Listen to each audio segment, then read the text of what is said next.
Thank you everyone for joining me on this episode. My name is Los, and this is MilSpec KLR. So if you guys remember earlier on my first build video I posted recently, I mentioned that I had a couple of plans going on for this summer. One of which is I'm going on vacation. And as they say, all work no play makes Los a dull boy. So in today's video, we're going to focus on replacing the chain on my bike. Now, this is the first time I've ever done it, so everyone involved in this video is going to learn today. So here we go, we're starting the process off. I'm trying to figure out what tools I need so I can go ahead and get this axle shaft loosened up so I can push the whole assembly forward and loosen up the chain tension. Now I'm going to try my best to keep this as exciting as possible and as informative as possible, but as you can see, some things just don't need an explanation, so I might disappear here and there, but I'm sure I'll be back to explain certain processes that happen during this whole operation. Now look at me go there. I ain't got no soft hands.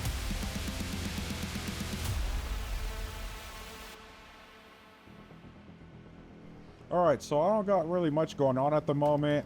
Here I'm just trying to get the rest of the fasteners loosened up so that way I can kick this whole rear wheel assembly forward so I can loosen up the tension on the chain so I can start working on it. So I'm going to take this opportunity to kind of explain a little bit more in detail what's going on as far as vacation. So the plan is I'm taking the KLR down to Texas. Yep, you heard me right. I'm going back to Texas, but this time the difference between this time and the last time I was down there for Christmas is there's no designated location that I needed to be at a designated time for a designated amount of time. I'm going down there. I'm gonna go, and the plan is to go riding with my boy Romero and my brother-in-law Steve, and we're just gonna pick a direction on one given day, and we're going that direction until we get tired and come back. Sun up, we're gonna be on the bikes. Sun down, we're on our way home. That's the intent of vacation, and I'm going to try to record every bit of it as best as I can.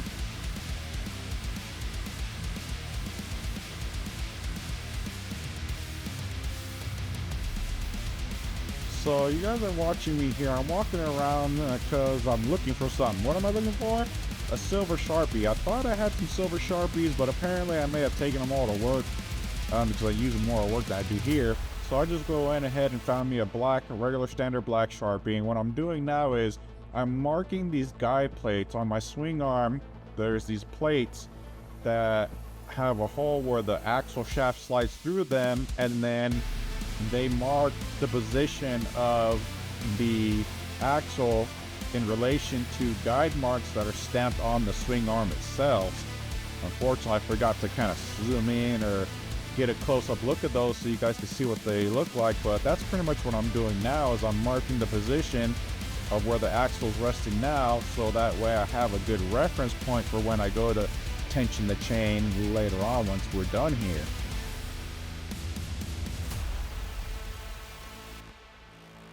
Alright, so here you go, I walk off, and if you're wondering why I'm walking off, if in the previous video you noticed I had a small toolbox in the corner over there, the bike's kind of blocking it. Over there by where that turbo is sitting on my computer desk there, because that's a decoration because I'm cool like that. I also have a much larger second toolbox in my other room over there, so I had to go over there so I can grab me a hammer there, because I figured for some reason, I don't know what I was thinking, but I figured that might be a little tight, and getting it to move forward I'd probably need to resort to a persuader of some kind. So I went over there, got that, and here we go, got it all loosened up, and give him a couple taps with my hand, and that did the trick. And in case if anybody's wondering, that's Wyatt. He's kind of a prick, but I guess you could say he's a special guest on this episode. There he goes, getting out of my way. Now here we are, we're getting into the meat and potatoes, the biscuit and butter. We're getting down to brass tacks. This is the reason why I decided I want to change out my chain. It is looking a little rough. As you notice as I spin it for you guys, it's kind of stuck in certain spots. Like that should be pretty much one straight continuous loop of metal, and you can tell that some of those links are just kind of stuck in their ways. Unfortunately, as you can tell, I don't have a garage to work on my bike and stuff, and I don't have any ways to store it and keep it from the elements, so unfortunately over time, it just kind of got to the chain. I try to lubricate it regularly. Sometimes I'm not able to, or I just plain forget. Oopsies. Sorry. But it happened. So I decided, you know what, let me go ahead and get this chain swapped out. I recently got the rear tire replaced because there's a lot of weight with me and then all the metal I added to the bad boy. My rear tires tend to wear out pretty quickly. I'm going to try to upgrade to some better street-oriented tires. These factory ones are more designed for off-road use, technically, kind of, sort of. So I wear them out fairly quickly. So here I am, I'm spinning it. You get a better idea, better look at that chain and how worn it is, we'll say. And possibly neglected, but more worn. We're going to go with worn. It's worn, a little worn. And here I am. I got the flashlight out. Sorry if I flash you in the eyes. I'm looking for what's called the master link. Supposedly all chains are supposed to have master links where you disconnect really quick and the chain comes apart. Well, I'm looking for it. I'm looking hard because I swear I thought I was tripping. Spinny spin spin. Here we go. We're spinning it some more. You get a good look at how messed up that chain is. Sorry. But yeah, I'm looking, man. I'm looking hard because I swear, at this point I'm thinking, where is this? Am I blinking at the wrong time? What's going on? Why haven't I found this master link yet? And I'm like, all right, well, maybe it's on the other side. So here we go. Flippity flippity. Flashlight. Here I am doing it again. Double checking, triple check, quadruple check. Making sure, man, I need to find this link. Where is this link at? I'm not sure. Spinny spin spin. A little spinny spin spin some more. The chain looks horrible. Look at the chain, looks pretty bad. Spinny spin spin. Still nothing. Loading. Loading. Loading. Loading some more. Just going over it. Just making sure, man. I just want to make sure that I breathe wrong. I'm holding my mouth the wrong direction. Like, what's going on here? My head tilted too far to the left. I'm not sure. I'm looking, man. I'm looking hard because I'm just trying to make sure that I find that link. And it's starting to look like there isn't one. Lord, by golly, for some odd reason, it's not very common because I've talked to some of my other friends who ride bikes, or I talked to the dealership and those guys. There is no master link on my chain. So here I am here with the Sharpie again, just to double check, quadruply, quintuply check, and make sure that there's no master link. I marked the chain and I went again. And we're gonna go spinny spin spin some more and double check and make sure that I'm not tripping. I didn't miss it for some reason because that mug was not there. And just, I don't know why, I just had to do it. And flippity flippity, there you go. There it goes for another spin. Just to make sure, man, because like I said, I thought, I was like, there has to be. Like, I've always been told that there is one. Now, keep in mind, I've only been riding for 3 years now. This is my first bike. I have never replaced a motorcycle chain before. So, like, this is all new. All right, so bear with me here. But this is all new to me. I've never done this before. We're figuring it out together. So, like I said, I was spinning it, marked the chain, spinned it, went on the other side. You see here, spinning it some more. Spinny spin, spinny spin spin, spin spin spin, spin spin. Golly, that chain looks pretty bad. Spinny spin spin. Keep on going, just a doubly, quadruply, quintuply, uply. I don't know what 6, 7, 8 would be, but we're making sure.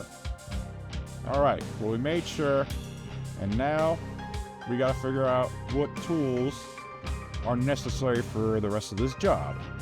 So the first special tool in this repair is the good old cutoff wheel. Had to bust out the old Milwaukee here because since my chain doesn't have a master link, the idea is to grind off the heads of the rivets, which are the main pins that hold everything together, flush with the link plates, which are those little figure 8 plates there you see. And so I'm gonna be cutting those off or down, I should say, flush with the plates, so that way I could take what's called a chain breaker slash rivet tool and try to force the pins out or the rivets out, so that way I could disconnect the chain. Alrighty, so grind, cutty, cut. Please don't do this in the comfort of your own home. I'm a professional in sorts. So just please bear that in mind. I have safety measures in place in case something goes awry.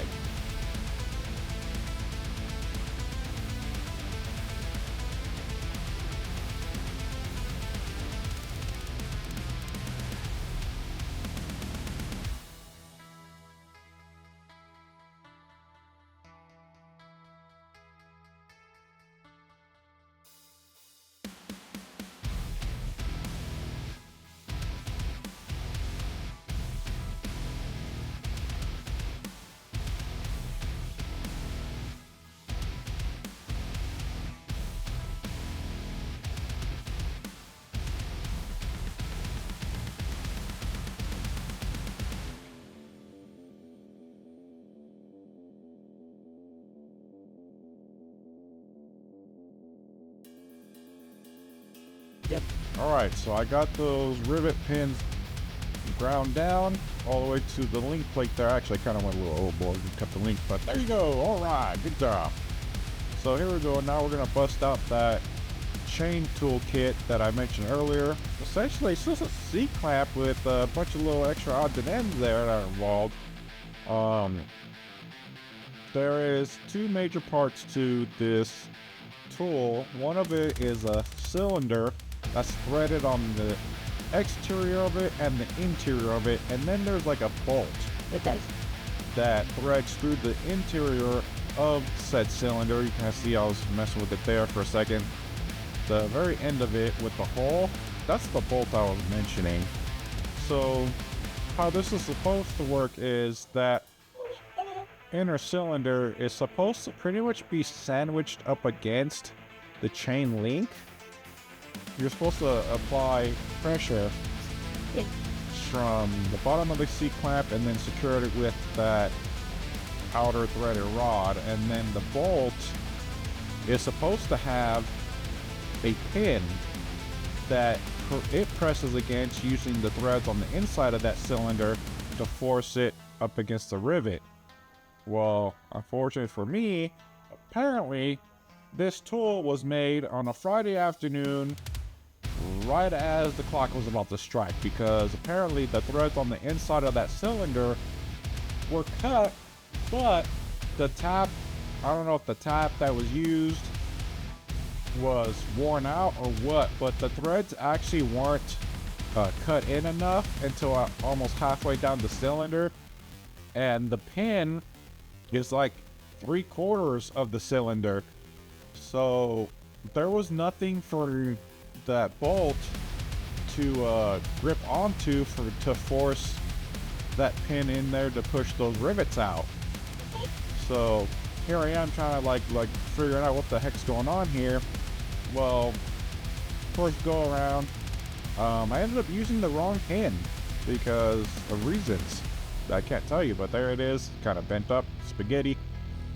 Apparently, I didn't really do my research to be honest with you, but apparently this kit pretty much works with even bicycle chains. I wasn't aware of this. It goes all the way down to bicycle chains up to motorcycle chains, and apparently I chose the rivet pin from bicycle chains because of ignorance. So I'm trying to check out some other bits of the toolkit to see if I can make it work. Because like I said, I don't know what I'm doing at this point. I'm just trying to figure it out with you guys along for the ride. So that's what's going on here. I'm an idiot, and it's out here on the YouTubes for you to enjoy.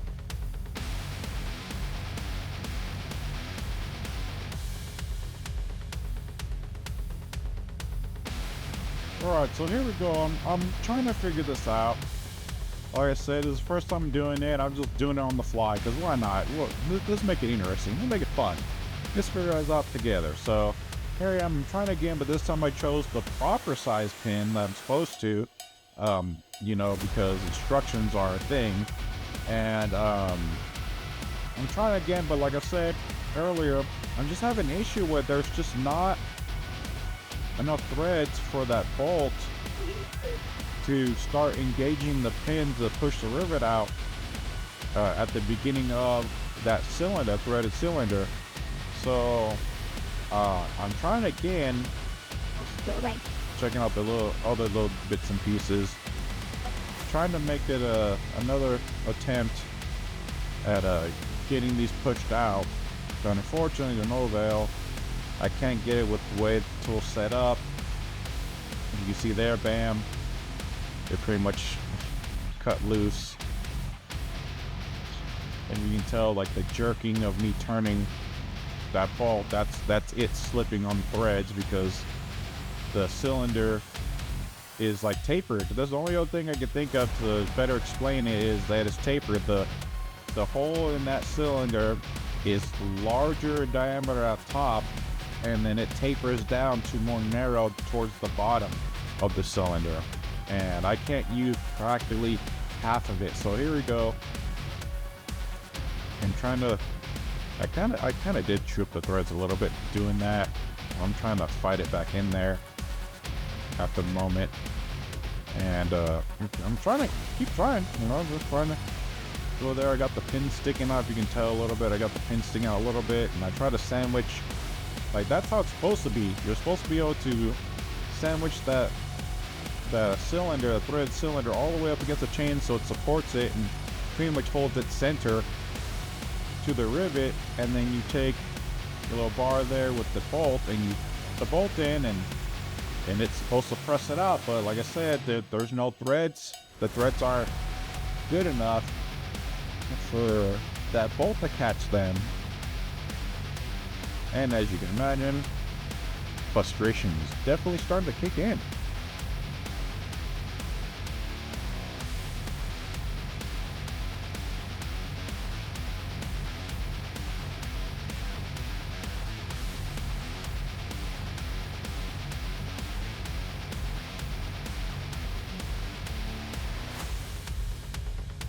So what's that saying again? If it doesn't work the first time, you try again. Here you go. We're trying again to try it again. Try again, try. Because, you know, you ain't gonna get nowhere without trying. Damn. Again. So, here we are. The idea I had this time was, since I ain't got that much threads to work with, I'm gonna go ahead and drive that bolt through until I get a good set of threads, and then I was just gonna turn the whole thing with the cylinder and everything to try to push that pin through. And unfortunately, the force with the rotation, because the pin's turning too, it just kind of turned off the center of the pin, or the rivet pin I should say. So I was actually ended up exerting force on the link plate, and you saw there I might have gestured a little bit. I don't remember what I said at the time. I slept since then, but yeah, choice words, I'm sure, were said at that point. So here I'm contemplating, trying to figure out what to do next. And I'm sitting there, and I decided, what's next? That guy right there. Exactly, right there. And what I just pointed to, that's the guy that's getting the wheel. So here we go again. Like I said before, please don't do this inside the comfort of your own home. I'm a professional and have safety equipment on standby in the event of emergency. So, back at it, here I go. Whoop. First link plate's gone. I cut through that one. Get into the second link plate. Now, I had to resort to this measure because things got drastic, I'm sure. So, here we go.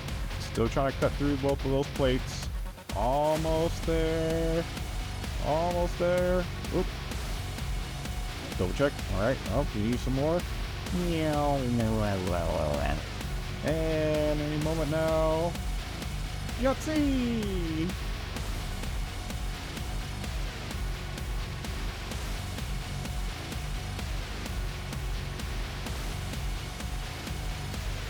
Alright. Now here we are, just another look at how exactly that chain is there. Ooh, excuse me. All it. The real quick, there right there, I'll tell you what.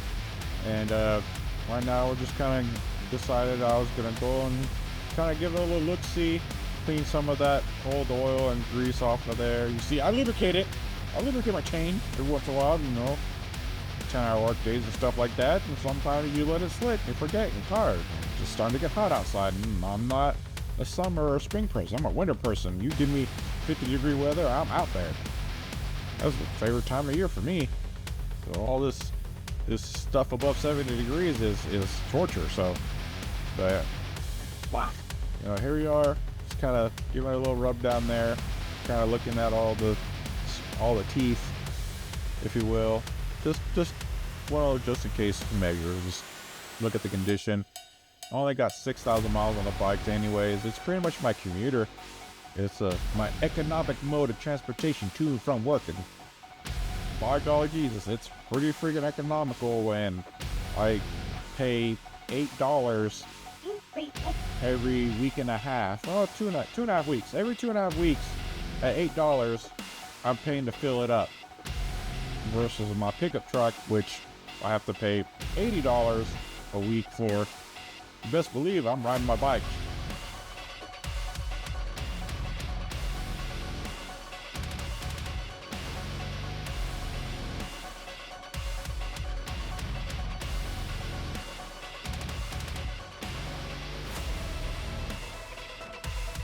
Alright, so here we are, the new crown jewel of this little project here. The brand new chain I got from the dealership where I bought my bike from. So, for those who are wanting to know, it's a 520 chain. For those who don't know, that's the size that they classify it under, which is pretty much a standard size chain for more in the motorcycle world. So here I am. I'm pretty much test fitting it. Trying to give it a look-see here. Apparently I couldn't get to the front, so I had to remove the cover from my front sprocket there, which also entails the cover of my speedometer sensor, which clocks the front sprocket, and that's what gives me my speed. So I had to take all that out or off, move it off to the side, so I can access my front sprocket and then roll the chain over the front sprocket and then run it back to the rear of the bike to get them both together. You see that was the speedometer bracket there. And yeah, so contemplating, thinking to myself, ideas, brainstorming, roll it. Look how brand new that tire is. Look at that. Oh, that off-roady grip I got right there. Look at that. That's cool, isn't it? Alright, so yeah, I just thought process was, let's go ahead and give her a quick little test fit and see what I'm doing with length. So I'll give her a cool little tug there. Oh no, it came up on itself. Oh, hello. Get back here. All right. So this new chain came with two different master links. I actually got master links this time. Come with the new chain. So here we go. Go ahead and pull the chain off, because I figured out which master link I was going to use. I was going to go with the riveted version, because this chain came with two, a riveted version and a second less safe, or I'll say, or secure, we'll say secure, less secure, like slip clip type. There's like a little clip plate that slides over the two pins with their own little slot, and that's how it secures the master link to the chain. Now you have to set that link with the slotted side towards the rear. So the closed side has to be what the direction of the chain is traveling in, so it doesn't fall off. So I decided, I'm gonna go ahead and rivet it. I got a special handy dandy riveting tool. Let me go ahead and rivet the chain back using the riveted master link. It's a different type of rivet than the factory, of course, but I decided that's what I was gonna go with. So here I am. I'm trying to match the lengths because I found that the new chain obviously is longer than what I needed it to be. So here I am sizing them up together side by side and figured out how long I needed to be. So here we are. We're going outside. Hiya! If only it was that easy. Nope. Good old Milwaukee coming back in for the rescue. So excuse my hair, but I didn't realize, I needed to dress up for the occasion. So here, this time I'm gonna go ahead and grind off the head of the rivet like I did last time, or attempted to last time, but the difference is the vise, my little workbench vise there, is gonna actually secure the chain for me, so that way I have that ability to press that pin out this time. Before, with the chain on the bike, on the sprocket, it wasn't really secure. It would kind of twist and move around on me. So here, with the chain secured to the vise, I'm able to press that pin through, especially because you see that bolt is driven all the way down. It's just exposed pin at this point, and here we go.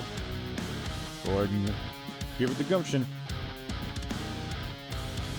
And you see I'm a little unsure, so I'm trying to make sure that it's set properly. I don't want to be pressing up against the link plate because I don't want, I'm concerned that I'll bend the pin, and this is the only thing I have to remove the rivets. So, and the dealership's closed on this day that I did this job, so I was pretty much screwed if I broke the tool further. Remember, I broke the one pin, so there you go. I had this handle with a little bit of research online, figured out, oh, that's an actual handle that goes on the back of the C-clamp there, and that actually worked out a lot. It helped out a lot.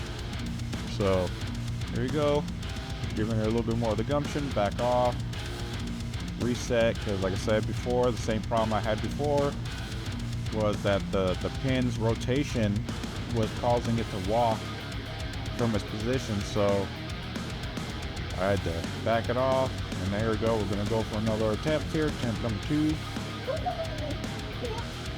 Give it a little bit of the gumption, give it a little more gumption, and double check. And it looks like I may possibly be making some progress there. Here's some more gumption. Check. Bam! We're good to go. She's starting to push out, so let's go ahead and do it to it, and go ahead and drive her all the way out. So here we go. Go ahead and get her down there.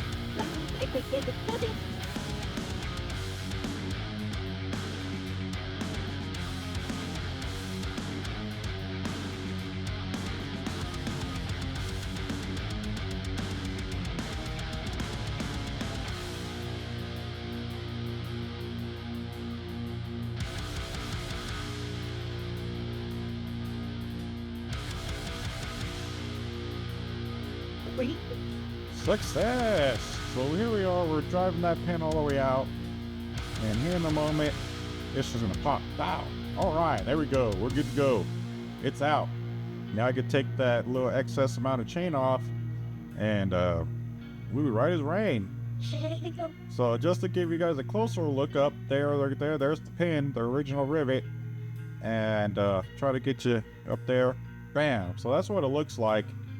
It's a pin, and it looks like they have some kind of special riveting tool at the factory where it pushes down on 4 different sides to flare out the end of that pin, and that's pretty much every single rivet on that chain, and as well as the original chain.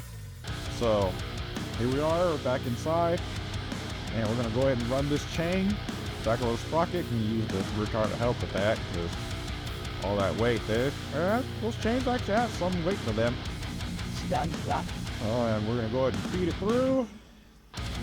Sure. Loading. In my cabin. contemplating. Wait. Trying to spin the front sprocket. Tight space. Big gorilla hands. Still working on it. And there we go, pulling through. All right, we're getting there. Now, wait. Got the two together. It's on there. I don't think the butler. And here I go. A little bit of a struggle to get the two together. Apparently, I had Okay, dude. Okay, go. I think what had happened was I didn't measure the two chains correctly, or not correctly. I didn't measure them accurately enough, and I think I cut this a link too short, like 1 link shorter than the original. It ended up being a little bit tighter than Like, on your foot. I thought. That's why I was trying to hold them together a little bit with a little bit of struggle. But it's not a big old deal. There's room for adjustments Randy. on the swing arm. As you see where that bolt is at, that center bolt there. That's that plate I mentioned earlier that helps guide me into getting it in position. So those are O-rings. The chain has little O-rings that go in between the link plates and the bearings. Essentially are the rivet pins. So I'm kind of showing that. Here momentarily. I'm trying to get this thing set up to where I can start the process of riveting the new link onto the chain. The phone's gonna get our meeting now.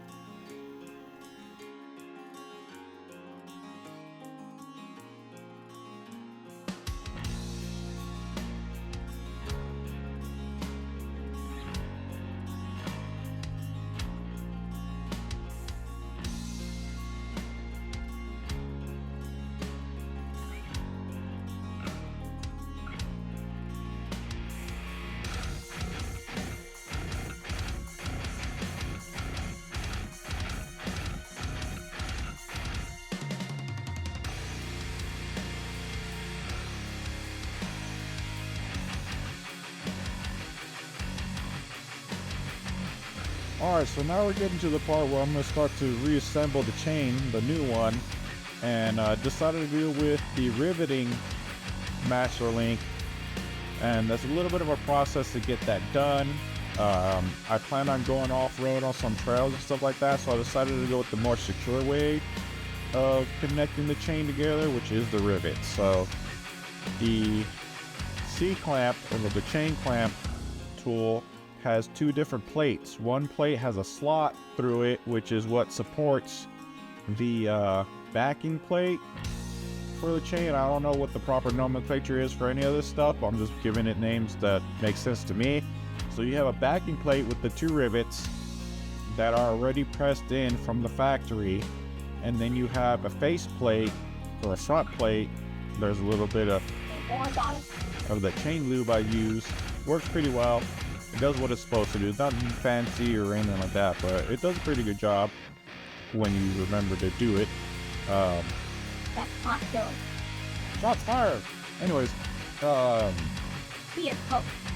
but there's a front plate that you have to press on over those rivets before you actually press the rivets themselves. So here's that process where I'm getting those plates in place so I could press the face plate or the front plate up onto those two rivets, sandwiching those O-rings on each side, because there's two on each side, so 4 total on the chain. So here I am trying to give it a little bit pressure there. It wasn't going on flush or square to me the first time around, so I took it off real quick, double checked everything, and here we go again, going for attempt number 2.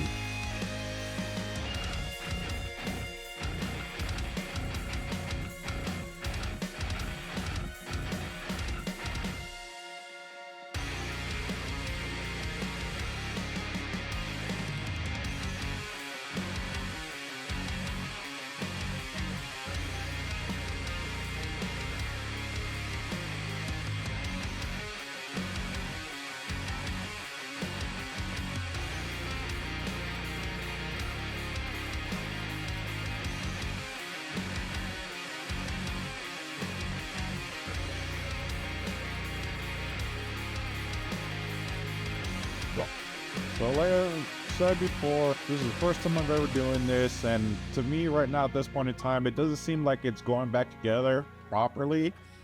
I'm kind of having certain doubts about the tool maybe being an issue since it's already faulty from the factory to begin with.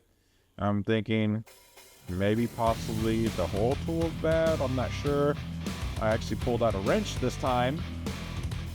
That way I get the most grip. Because it seemed to me like I had to put a little bit too much pressure to put this faceplate on and to make sure that it was flush with the rest of the links on the chain. Because as soon as I put that plate on, it met resistance as soon as it went over the rivets. So I pulled it a few times, put it back on a few times, double checked that the holes on the riveting plate were proper and that I'm not pressing up against the rivets themselves. You see, there you go, remove it, put it back on, remove it. Right back. And just double checking, give it a little bit of pressure, back off, check, a little bit more pressure this time, back off, check, and just pretty much go about it like that, just to be sure that it's secured properly and that I'm not damaging or bending anything and making the situation worse than it has to be.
Alright, so again, trying to make sure that I'm pressing this properly, make sure I'm not overdoing it, possibly cause damage to those little O-rings.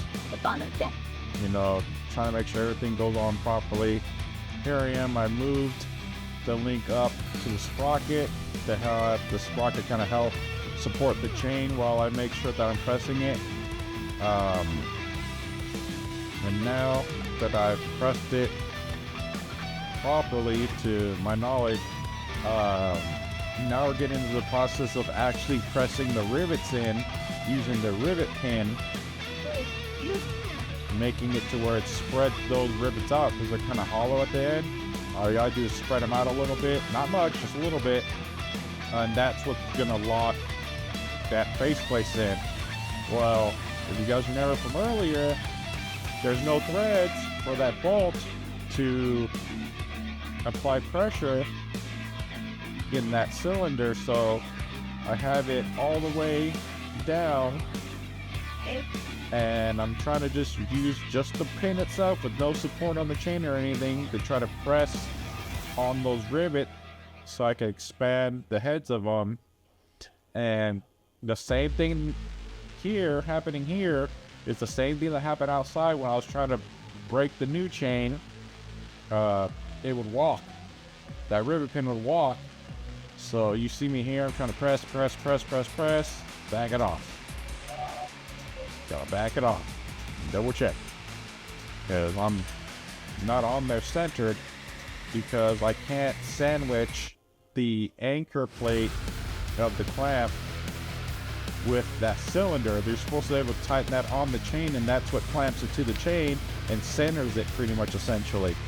And then you would put your rivet pin in the cylinder with a little spring, and then you take that bolt and you drive that thing home, riding out the tip of that rivet, securing the chain in place. So I decided to give up on that little endeavor because the tool's messed up, and I moved on to the front sprocket where you see me here. I'm putting my speedometer sensor back on, and then the cover, plastic cover for the front sprocket and speedometer bracket, and go ahead and get those bolted back up, and then they're home. Then we can move on to the next part of this little job.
Alright, so now we're moving on to the next step of the process, like riveted on that master link as best as I could with the 100-ton piece of equipment that I had, as best as I could. And now moving on to adjusting the position of the rear axle wheel assembly, and in relation to those marks that I made earlier to reference where it was before. And then this is where I believe, like I mentioned earlier again, where I think that I may have cut the new chain one link too short, possibly, because when I tried to set this up to put it back to where it was, I noticed that the chain was way too tight, trying to get it back into position where it was beforehand. So I definitely had to run it a little bit looser than before, but I've always had to run the chain a little on the loose side to begin with. You see I just tested it, it's pretty tight, trying to get back to where it was before. Unfortunately I can't do that. But I do run my chain a little looser than you would expect, because the ride height for my KLR is not the factory ride height.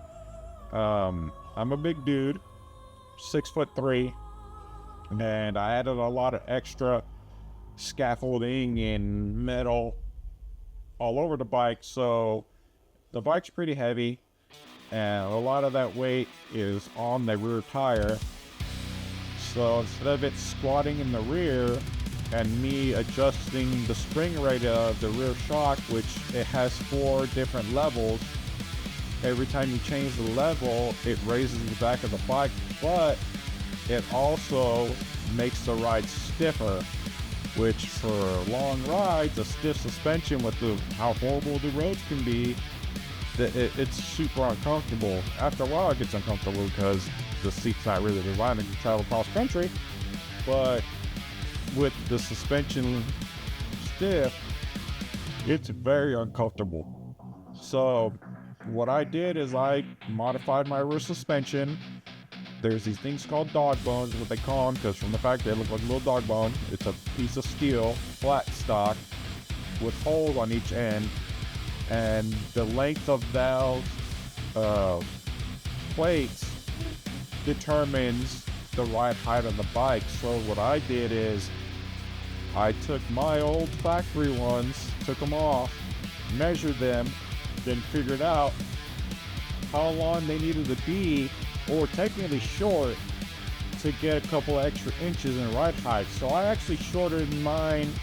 If I remember, it's been a while, because that was pretty much the first modification I did to the bike ever, was adjust the ride height, and I believe I shortened them, I want to say a half an inch, and that got me like 3 inches in ride height. So, give or take. Yeah. But I made my own dog bones to put on the bike. You can actually see it there towards next to the kickstand right there. That's where the dog bones are at. So my bike, I have to run the chain a little on the loose side, because once I put weight on it, the swing arm comes up, and then it naturally wants to tighten the chain up as I ride. So I have to run the chain a little bit on the looser end to accommodate that swing arm travel. Right.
Alright everybody, we're starting to get to the end of the video here, and one of the couple of last things we gotta do here is we gotta double check our tension, and then we're gonna torque down that axle nut and bolt. And the way we're gonna do that here, we're just gonna give it gumption with the long ratchet hound there, and just wait for the old elbow to give me a clickety-clicky. Go and give it a spin there. I'm double checking. Make sure that chain tracking straight as possible off of the naked eye there. There I am checking the tension again as I tighten up that nut. That capsule nut I need to put a cotter pin through, so I'm just going to go ahead and tighten up just a little bit more. Just enough to get the cotter pin in there and secure that nut. As far as my chain slack, I have to actually have it a little bit looser than normal, because I did a custom swing arm lift to make my bike ride 3 inches higher than normal. So when I put weight on the bike, the swing arm comes down and it kind of stretches a little bit because of it. So I gotta leave my chain a little on the loose side.